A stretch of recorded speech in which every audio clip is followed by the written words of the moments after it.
Some of you may not remember, but Herschel Walker was a heck of a football player.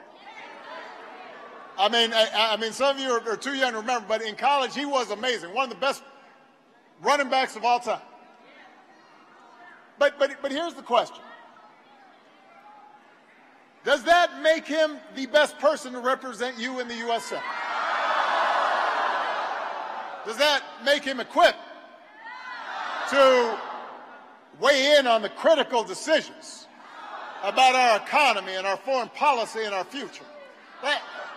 Let's do a thought experiment.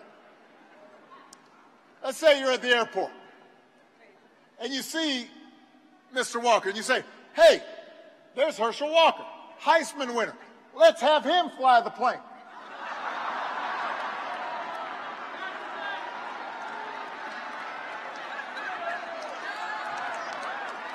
You probably wouldn't say that.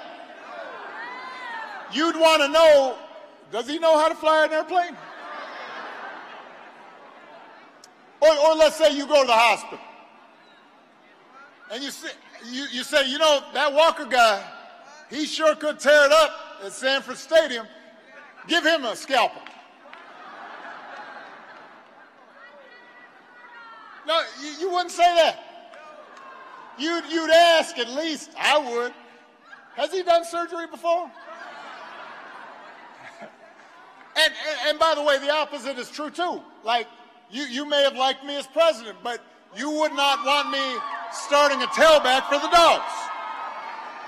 I mean, can you imagine my slow, old, skinny behind getting hit by some 300-pound defensive tackle who runs a 4.6 40? You'd have to scrape me off the field. No, I can't. No, I can't. I'm good at a lot of things, but that would not be one of those things that I'm good at. I honestly cannot believe that it's taken us this long to have heard this point being made. Just because you are good at one thing does not immediately make you qualified for everything. It makes you good at one thing. And by the way, if you need a real-world example of that, remember, like it or not, prior to becoming president, Donald Trump was considered a successful person. He had plenty of failures, but you can't doubt that he found a way to be successful, at least on TV. But hosting a reality show very clearly did not qualify the guy to run a country, and his record upon leaving office was evidence of exactly that. The worst jobs numbers in modern American history, having lost 2.9 million jobs, the unemployment rate increasing to 6.3%, an exploding deficit, $7.8 trillion added to the debt, our trade deficit increased 40% to the highest since 2008, the number of uninsured Americans rose by 3 million, economic growth fell 3.4%, manufacturing jobs fell by over 150,000. Now, some of that had to do with COVID, but a lot of that was the result of exceedingly incompetent leadership. So I get that some people really like The Apprentice season with Flavor Flav, but it clearly didn't mean the guy knew how to run the U.S. economy. And so look, you can appreciate what Herschel Walker did on the football field, and a lot of people from Georgia do, but politics is more than just the culture wars that the GOP has dumbed it down into being. It's healthcare and making sure that we've got legislation that'll ensure subsidies for the Affordable Care Act. Do you think Herschel Walker's the guy to do that?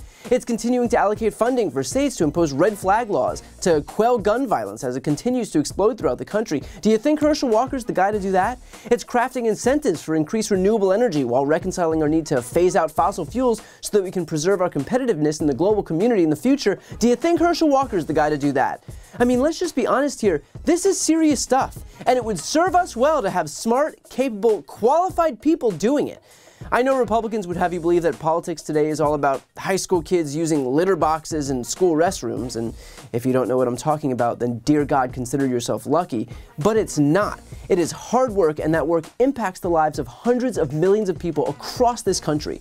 People who rely on certain programs and laws to survive. What happens in Congress will impact people in every corner of this country.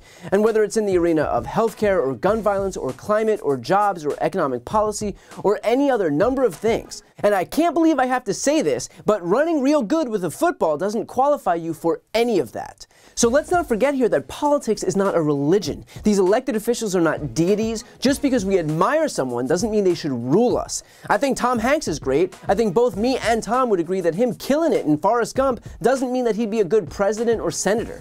At the end of the day, remember that our politicians are public servants whose actual job is to serve the public.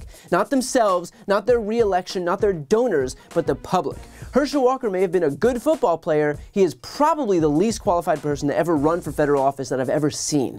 So the same way that you wouldn't want a quarterback to operate on you, let's maybe think twice before electing a guy to write laws who can barely eke out a sentence. Just, you know, for starters. Before you go, if you enjoyed this video and want to see more, please make sure to subscribe to my channel. You can click the thumbnail right here on this screen. And if you want to support my work even further, the best way is to subscribe to my podcast, No Lie with Brian Tyler Cohen. There you can check out my interviews with major players in the world of politics, including President Biden, Vice President Kamala Harris, Pete Buttigieg, Elizabeth Warren, Katie Porter, Jamie Raskin, and so many more. Plus other interviews that live exclusively on the podcast. That link is also right here on this screen, or just search No Lie with Brian Tyler Cohen wherever you listen to podcasts.